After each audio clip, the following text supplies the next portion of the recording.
Buenas noches a todos.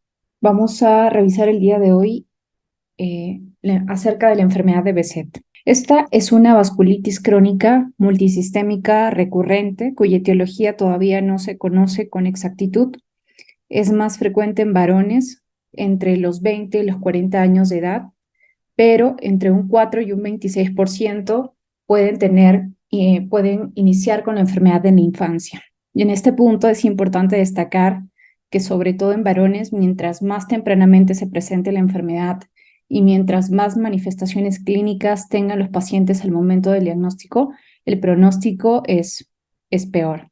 Anteriormente se llamaba enfermedad de la ruta de la seda porque era más común en esta zona que conecta China con Persia, pero en la actualidad se conoce que tiene una distribución global, siendo más frecuente en Turquía. Van a haber algunos factores genéticos que se han visto relacionados con la enfermedad de Behçet, como la expresión del antígeno leucocitario humano B51, que se ha visto que se expresa entre un 40 y un 80% de pacientes con esta patología. Si bien es cierto, el HLA B51 no se considera dentro de los criterios diagnósticos, nos puede orientar o sí nos puede, sobre todo, se positiviza. Cuando está positivo, nos podría indicar que el paciente puede tener riesgo de manifestaciones clínicas mucho más severas y también mayor riesgo de presentar manifestaciones oculares. Entonces, hablando acerca de las manifestaciones sistémicas de esta enfermedad y ya adelantándonos un poco respecto a los criterios de diagnóstico, porque cabe mencionar que el diagnóstico de la enfermedad de Behçet es fundamentalmente clínico. No hay ningún estudio de laboratorio que nos establezca el diagnóstico. Entonces, a lo largo de los años se han establecido una serie de criterios, pero los que en la actualidad son más aceptados y son de mayor utilidad son aquellos propuestos en 1990, ¿no? Por el International Study Group. Entonces, este menciona que las úlceras orales son prácticamente la condición sine qua non para hacer el diagnóstico de enfermedad de Behçet, además de dos de las siguientes características, ya sean las úlceras genitales, uveitis, lesiones en la piel o el test de Patergia positivo. Hablando de las úlceras orales, como les mencionaba, esta es prácticamente la condición sine qua non para hacer el diagnóstico de esta enfermedad. Muchas veces es la manifestación inicial y es la manifestación más común de la enfermedad de Behçet. Estas úlceras se caracterizan por ser dolorosas, por ser recurrentes. El criterio de diagnóstico menciona que mínimo deben aparecer 3 veces en un año. Sin embargo, la literatura menciona que son muy recurrentes, presentándose incluso mensualmente e incluso cada 7 a 10 días. Y una de las características clínicas es que resuelven por lo general en 7 días y una vez que sanan no suelen dejar cicatriz. En relación a las úlceras genitales, estas se presentan hasta en la mitad de pacientes con enfermedad de Behçet, son muy similares a las úlceras orales, con la diferencia de que tardan en sanar un poco más, en promedio 3 semanas, y una vez que sanan sí dejan cicatriz. En relación a las lesiones en la piel, el eritema nodoso es la forma de presentación más característica de esta enfermedad y se va a presentar como unos nódulos dolorosos profundos que sobre todo se ubican a nivel de las regiones extensoras de los miembros inferiores, particularmente en la tibia, pero también se puede presentar en la cara y en el cuello. Entre otras lesiones, afectación cutánea, estos pacientes pueden presentar estas lesiones papulopustulosas que sobre todo se ubican a nivel del tórax, a nivel superior, y muchas veces pueden tener un aspecto acneiforme o pueden confundirse con foliculitis. Y en relación al test de Patergia, este es una prueba de mucha utilidad diagnóstica que se define como la formación de una pápula de un tamaño mayor o igual a 2 milímetros entre 24 a 48 horas después de haber realizado una punción en la piel con una aguja de 20 gauge a una profundidad de 5 milímetros. En algunas ocasiones se instila entre 0.1 a 0.2 mililitros de solución fisiológica, ¿no? Entonces, cabe mencionar que, si bien es cierto, esta no es una prueba patognomónica de la enfermedad de Behçet, sí es característica y puede presentarse hasta en el 40% de pacientes que padecen esta enfermedad. Y en personas que ya han recibido tratamiento inmunosupresor, puede que esta prueba salga negativa. En algunas ocasiones se forma una pápula como tal, en otras vamos a ver una pústula estéril, ¿no? En relación a las manifestaciones oculares, estas son las manifestaciones clínicas que tienen mayor relevancia, mayor implicancia, o sea, la naturaleza de la uveitis asociada a BSET suele ser explosiva, suele ser recurrente, incluso puede llegar a comprometer severamente la visión del paciente hasta en un 25% de los casos.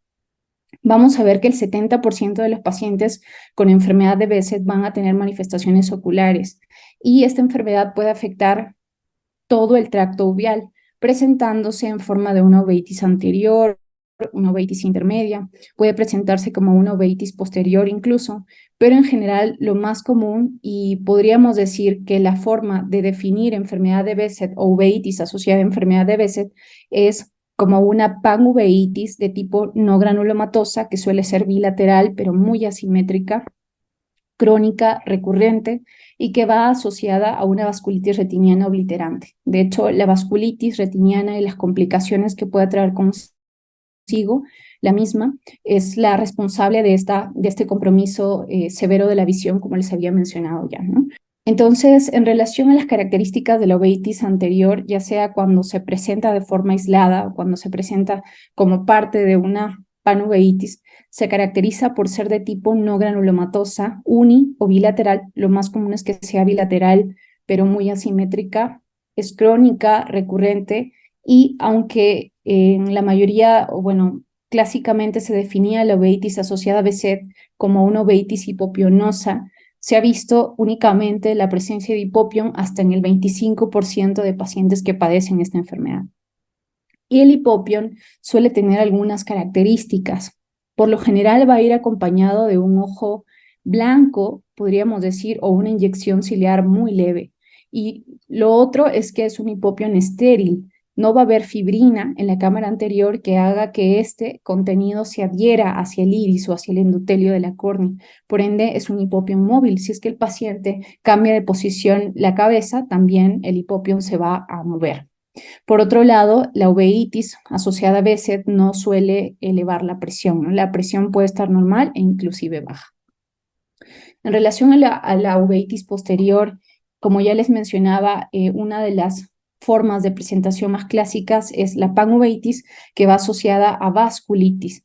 Y aquí una de las formas de presentación más comunes es como infiltrados retinianos focales. ¿Y por qué menciono a los infiltrados retinianos dentro del rubro de vasculitis? Porque se cree que estos focos de retinitis vienen a ser el resultado en la fisiopatología de vasculitis oclusivas a nivel de los capilares. Entonces, que producen un cuadro de isquemia en la retina, pero es transitoria, de tal forma que una vez que resuelve la oclusión a nivel de estos capilares, no suelen dejar cicatriz, o sea, no representan verdaderos infartos vasculares, simplemente son cuadros de isquemia transitoria. Entonces, BSET es una de las patologías que puede ocasionar focos de retinitis en ausencia de un cuadro infeccioso, ¿no? La mayoría de retinitis que hemos visto se asocian a patologías infecciosas. Entonces, vamos a ver que estos focos de retinitis se caracterizan por ser múltiples, muchas veces tienen un tamaño de menos o igual a un diámetro de disco, se pueden presentar a nivel de cualquier región de la retina. Si nosotros hacemos un corte a nivel de estas lesiones, en la OCT vamos a evidenciar un engrosamiento focal y un incremento de la reflectividad en las capas internas de la retina. Cabe mencionar también que en las fases agudas de la enfermedad o en los cuadros de recurrencia en la fase inicial suele haber mucha reacción inflamatoria a nivel del vítreo que va resolviendo en la medida en que el cuadro inflamatorio también, pues obviamente va resolviendo también. Entonces, al inicio es difícil poder identificar estos infiltrados retinianos, pero en la medida en que va resolviendo la inflamación ya se van aclarando y los vamos viendo mejor. A veces también el disco óptico puede verse involucrado vamos a ver una hiperemia del mismo e incluso en algunas ocasiones puede verse con los bordes ligeramente borrados. Una de las características o una de las manifestaciones clínicas más características de esta enfermedad, que incluso algunas literaturas mencionan que es un signo patognomónico de enfermedad de Behçet, vienen a ser estos precipitados tipo perlas, ¿no? Que van a estar ubicados a nivel prerretiniano o en la hialoides posterior y que son estos infiltrados blanquecinos múltiples que muchas veces adoptan una secuencia lineal, como vemos aquí, y que aparecen en promedio 4 a 7 días después del inicio de la uveitis y se caracterizan por desaparecer sin dejar secuelas. Por ejemplo, en este paciente que inició con un cuadro inflamatorio en enero de 2008, vemos cómo es que la vitreitis inicialmente no deja visualizar claramente estos precipitados tipo perlados, pero 2 semanas después que mejora la inflamación y ya el paciente con tratamiento, vemos cómo es que se presentan con mayor claridad o se visualizan con mayor claridad estos precipitados que sobre todo se ubican en la retina periférica inferior. Después del tratamiento, 3 semanas, vemos cómo es que resuelven por completo, pero tras un nuevo evento o una nueva reactivación de la enfermedad, vemos cómo vuelven a aparecer, ¿no? Y aquí ya se ve el patrón o la secuencia lineal que suelen adoptar estos precipitados, como ya les había mencionado. Ahora, hay otro grupo de pacientes que hacen cuadros de vasooclusión mucho más evidentes, ya manifestándose con un envainamiento vascular. Recuerden que Behçet afecta tanto a venas como a arterias, entonces podemos evidenciar un envainamiento vascular por el mismo proceso oclusivo y daño de la pared vascular. Puede haber la presencia de hemorragias que en algunas ocasiones pueden llegar a presentarse de forma mucho más severa y causar complicaciones como neovascularización principalmente, ¿no? Les quiero comentar el caso de un paciente de 15 años que tuvimos en el servicio que refería a fotofobia y dolor ocular bilateral de 7 meses de evolución, a predominio del ojo derecho. Tenía una agudeza visual en el ojo derecho de 20-140 que con pinhole llegaba a 20-50 y el ojo izquierdo era 20-20. La presión era normal en ambos ojos. Venía tratado en otro hospital ya en 2 ocasiones por una supuesta toxoplasmosis. La verdad es que no tenemos una fotografía acerca de la lesión que ellos en teoría encontraron. Sospechamos que fue por este foco de retinocoroiditis que justo presentaba cerca de la arcada temporal superior del ojo derecho, que a lo mejor pensaban que correspondía con un foco de toxoplasmosis. Lo cierto es que cuando lo vimos, tenía un hipopión de más o menos 1 milímetro de altura en el ojo derecho, era un hipopión móvil, y como nos damos cuenta, tenía un ojo blanco, o sea, una leve reacción conjuntival hacia temporal y nasal, pero era muy leve. En el ojo izquierdo se veía totalmente normal. En la cámara anterior sí se evidenciaba celularidad de una cruz y también tenía haze vítreo, pero era un haze vítreo de trazas que nos permitía valorar con claridad los detalles del disco óptico y de la vasculatura retiniana. Entonces, el ojo derecho, si nos fijamos aquí, se veía como una zona de fibrosis a nivel de la mácula que podría corresponder con una membrana epirretiniana que justo justificaba la visión en ese ojo, mientras que el ojo izquierdo se veía bastante bien. En la fluorangiografía evidenciamos un patrón de hiperfluorescencia por filtración a nivel de la vasculatura retiniana periférica, tanto temporal como nasal del ojo derecho, mientras que el ojo izquierdo también se veía bastante bien. Haciendo el interrogatorio dirigido, el paciente nos refería que presentaba úlceras orales recurrentes. Ya llevaba más de 5 episodios de úlceras en el año.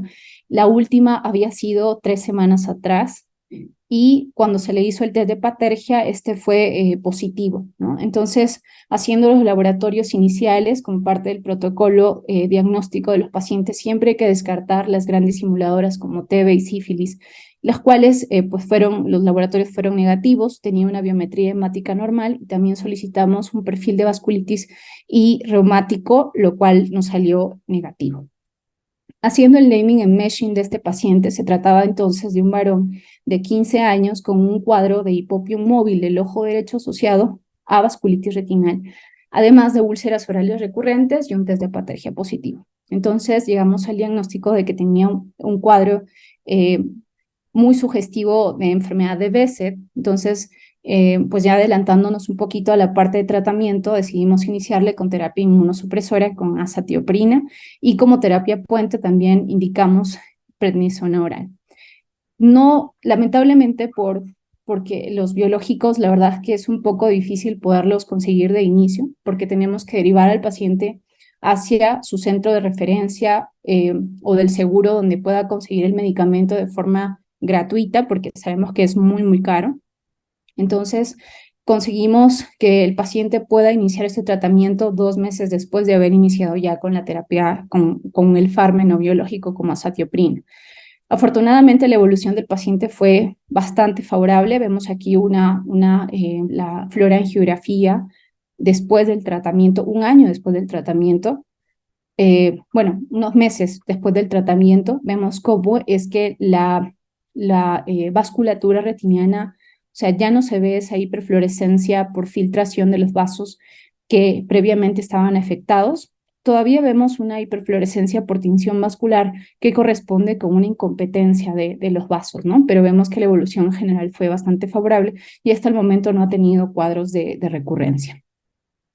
Entonces, hablando de los criterios de diagnóstico de la enfermedad de Behçet, bueno, de la uveitis asociada a la enfermedad de Behçet, el SAM propone hace 2 años estos criterios, siendo el primero de ellos que el paciente tenga con un cuadro uveítico compatible con esta enfermedad en cualquiera de las formas clínicas que ya les había mencionado, asociado al diagnóstico sistémico de enfermedad de Behçet en base a los criterios que también ya les había mencionado inicialmente. De todas maneras, siempre hay que excluir otras patologías, sobre todo las grandes simuladoras como sífilis, que podrían darnos cuadros clínicos muy similares, y también hay que descartar sarcoidosis, ¿no? Estos son uno de los criterios de clasificación de Behçet más recientes que se propusieron en el año 2014. Lo que quiero recalcar o resaltar aquí es que en estos criterios de diagnóstico se considera las lesiones oculares como una de las formas o una de las manifestaciones clínicas más importantes para hacer el diagnóstico. Incluso tiene el mismo puntaje que las úlceras genitales y que las úlceras orales, ¿no? En estos criterios de diagnóstico también se incluyen lesiones en la piel, manifestaciones neurológicas, manifestaciones vasculares y un test de apatergia positivo, y se considera diagnóstico de enfermedad de Behçet cuando tiene un puntaje mayor o igual a 4. Se ha visto que estos criterios tienen una sensibilidad y una especificidad de más del 90%. Entonces, hablando del diagnóstico, como ya les había mencionado, este es fundamentalmente clínico, no hay una prueba patognomónica, no hay un estudio de laboratorio que me haga el diagnóstico. El HLA-B51, también como ya les mencionaba, puede estar positivo en el 40 y el 80, al 80% de pacientes con enfermedad de Behçet. Pacientes que tienen positivo este antígeno tienen mayor riesgo de desarrollar manifestaciones oculares, y también esto podría asociarse a una mayor severidad de la enfermedad, ¿no? En relación a los estudios de imagen oftalmológicos, la fluorangiografía no solo nos va a servir para evidenciar las zonas de los vasos que van a estar con inflamación activa, con este clásico patrón que a veces se presenta como en el lecho, ¿no? Esta hiperfluorescencia por filtración alrededor de los vasos que van a estar afectados. También la fluorangiografía nos sirve para valorar algunas complicaciones como el edema macular cistoide, que como ya sabemos se presenta con esta hiperfluorescencia en patrón petaloide a nivel macular. También nos permite evaluar la fluorangiografía otras complicaciones como la neovascularización. Como en la imagen vemos que ya se han formado neovasos a nivel del disco óptico, ¿no? Aparte de esto, este estudio de imagen nos sirve para evaluar cuáles son las zonas de la retina que están isquémicas y nos permiten realizar un tratamiento con la fotocoagulación láser mucho más guiado, mucho más dirigido. En relación a la tomografía de coherencia óptica, no solo nos permite valorar las características de imagen que ya también habíamos conversado al inicio, También nos permite valorar algunas complicaciones como membrana hiperretiniana, la formación de edema macular cistoide, pero algo también interesante que justo encontraron en este estudio publicado en el 2018, que incluyó un total de 131 pacientes que tenían uveitis asociada a BZ. En cualquiera de sus formas, vemos que habían pacientes que tenían uveitis anterior, uveitis posterior y panuveitis, y que no tenían edema macular cistoide, es una característica de los pacientes que incluyeron en este estudio. Lo importante fue que encontraron que en estos pacientes con uveitis asociada a BZ sin edema macular cistoide tenían el grosor macular central y el volumen macular incrementado. Estos pacientes no habían sido tratados con inmunosupresor previamente y después de darles inmunosupresión hubo una reducción importante del grosor macular central y del volumen macular. Entonces, la OCT también es una herramienta útil para el seguimiento del paciente y para poder valorar si es que nuestro tratamiento podría estar funcionando, ¿no? Además de esto, la EDI-OCT también es otro estudio, aunque esto todavía es muy controversial porque algunos estudios han encontrado que pacientes con uveitis asociada a veces más bien tienen un grosor coloideo disminuido, pero hay otros estudios que más bien lo han encontrado incrementado. Entonces, la DOCT también nos podría servir en estos casos para valorar el grosor de la coroides y vigilar si es que el tratamiento me está funcionando en el control de esta coroiditis reactiva que también puede asociarse en estos cuadros inflamatorios. Entonces, haciendo un resumen acerca del abordaje diagnóstico, cuando tengamos a un paciente varón, joven, entre 20 y 40 años, con algún cuadro oftalmológico sugestivo, como los que habíamos platicado, la presencia de hipopión móvil, con una reacción inflamatoria conjuntival leve, ¿no? O la presencia a lo mejor de infiltrados en la retina, vasculitis oclusiva. Siempre hay que indagar en las manifestaciones clínicas sistémicas que puedan estar asociadas.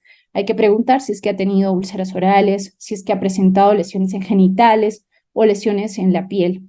Y en base a esto deberíamos considerar dentro de nuestros criterios o de nuestros diagnósticos diferenciales a la enfermedad de Behçet. Siempre, como ya les mencionaba, es importante descartar las patologías infecciosas como las grandes simuladoras y pedir serología para descartar a las mismas. Es importante también solicitar una biometría hemática y una bioquímica sanguínea para ver el cuadro, la parte sistémica del paciente. También podríamos solicitar un perfil de vasculitis que incluya ANAS y ANCAS. Y si tenemos mucha sospecha diagnóstica, podríamos realizar un test de Patergia. Y en última instancia, sí se podría solicitar un HLA-B51. En relación a los exámenes de oftalmología, podríamos solicitar una angiografía con fluoresceína y una tomografía de coherencia óptica. Algo importante que también debemos recordar es que la enfermedad de Behçet es una vasculitis sistémica que va a tener manifestaciones o compromiso de distintos sistemas, muchas veces de forma simultánea. Entonces, por ejemplo, se ha visto que en algunas ocasiones las lesiones cutáneas se presentan concomitantemente con compromiso articular en un mismo paciente. Entonces se han ido agrupando en distintos fenotipos. Y en algunos estudios, como el que presento aquí, se ha encontrado que pacientes con enfermedad de Behçet tienen y que desarrolla un cuadro de uveitis posterior, también han presentado compromiso neurológico, sobre todo de tipo parenquimatoso. Entonces, se ha evidenciado en distintos estudios que el compromiso ocular puede preceder o puede presentarse de forma concomitante con el compromiso neurológico. Incluso se han incluido dentro de un mismo fenotipo, de un mismo patrón, ¿no? Fenotipo ocular y neurológico parenquimatoso. Lo importante de esto es que el desarrollo de uveitis posterior en un paciente con probable enfermedad de Behçet puede ser como un signo de advertencia de que el paciente está predispuesto a tener afectación neurológica. Entonces, debemos tener muy en cuenta esto.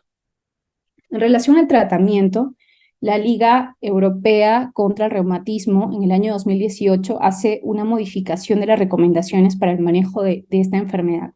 Proponen como objetivo principal suprimir rápidamente las exacerbaciones y recurrencias para prevenir el daño orgánico irreversible, y menciona algunas recomendaciones importantes. Para empezar, el enfoque de diagnóstico y terapéutico debe ser multidisciplinario. El tratamiento debe ser individualizado.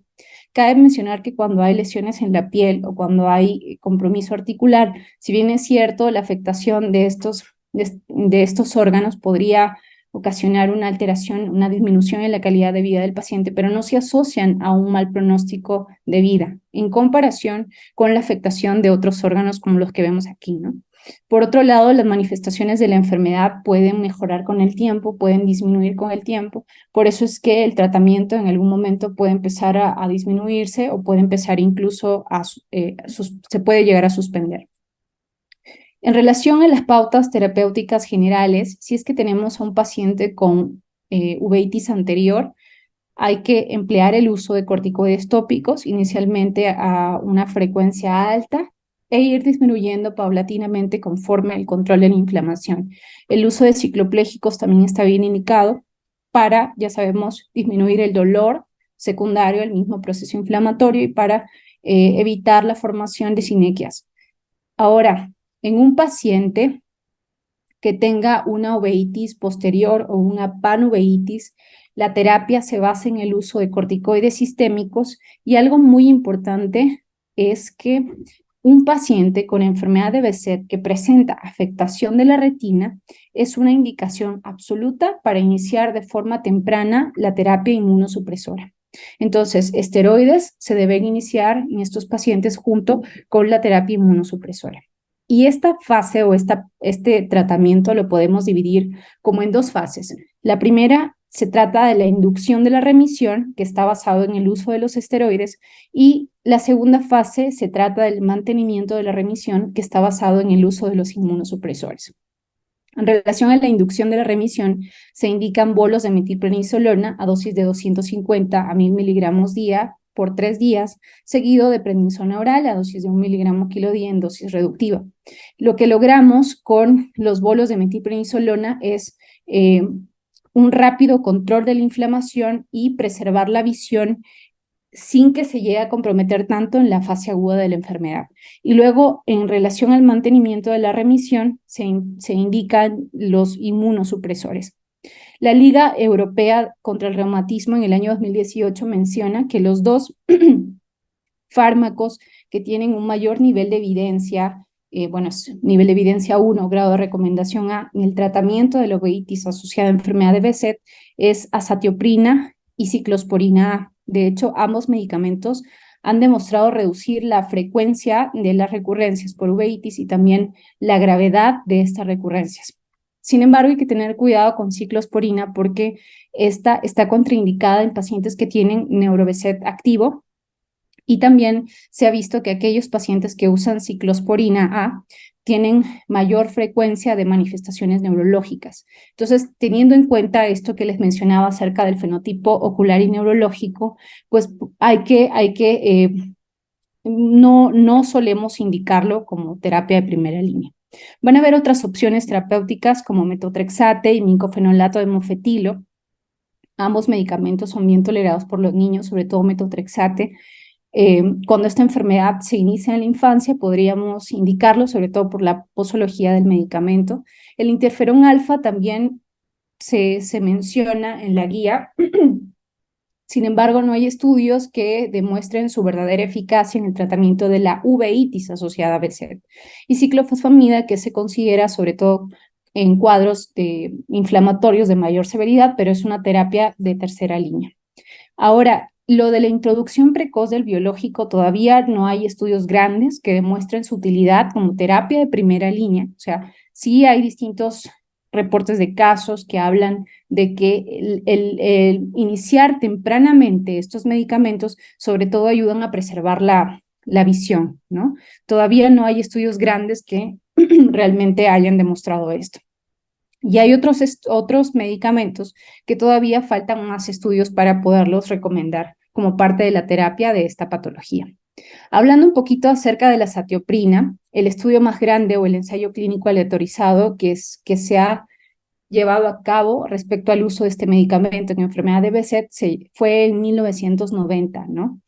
El cual fue doble ciego controlado con placebo, que incluyó un total de 73 pacientes que tenían la enfermedad de Behçet, y dividieron en dos grupos a estos pacientes. El primer grupo eran pacientes que tenían enfermedad de Behçet sin uveitis, y el segundo grupo, enfermedad de Behçet con uveitis. Y este grupo de pacientes con enfermedad de Behçet con uveitis, a un grupo le dieron azatioprina y a otro grupo le indicaron placebo, encontrando que aquellos que recibieron azatioprina tenían menos episodios de uveitis en el tiempo. Y en relación a las manifestaciones extraoculares, estos pacientes que recibieron azatioprina también tenían menor porcentaje de úlceras orales, úlceras genitales y artritis. Cuando se hizo el seguimiento de estos pacientes 7 años después de haber iniciado el tratamiento, se encontró que la tasa de ceguera en aquellos pacientes que habían recibido azatioprina fue mucho menor en comparación con aquellos que recibieron placebo, ¿no? De un 13% fue la tasa de ceguera versus un 40% en aquellos que que no recibieron azatioprina. Ahora, como ya les mencionaba, los biológicos todavía no está bien dilucidado si se deban iniciar, si se deban indicar de inicio. La verdad es que la mayoría de autores en la actualidad, la tendencia es que sí, si es que tenemos a la mano, o sea, si es que tenemos la posibilidad de poderlos conseguir, pues Behçet es una de las patologías donde sí se pueden indicar desde el inicio de la enfermedad. Este es un estudio que en realidad evaluó o incluyó pacientes que eran refractarios al tratamiento con fármacos no biológicos como azatioprina. Sin embargo, lo que resaltan en este estudio y lo que encontraron fue que aquellos pacientes que se les indicó infliximab antes de los 18 meses de iniciado el cuadro inflamatorio tenían o resultaron con una agudeza visual mejor que aquellos pacientes que iniciaron infliximab después de los 18 meses de iniciado el cuadro inflamatorio. Y en relación a el uso concomitante de terapia biológica,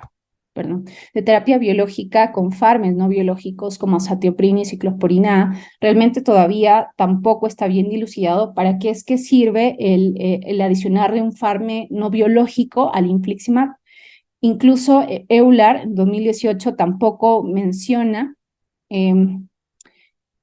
o tampoco menciona con certeza de que deban combinarse, ¿no? Realmente no se sabe si es que el fármaco biológico como azatioprina lo damos junto con infliximab para que el paciente no haga anticuerpos contra infliximab, lo damos para que como parte de las manifestaciones oculares asociadas a Behçet, o lo damos para tratar la misma enfermedad sistémica. Realmente esto todavía no está bien dilucidado tampoco.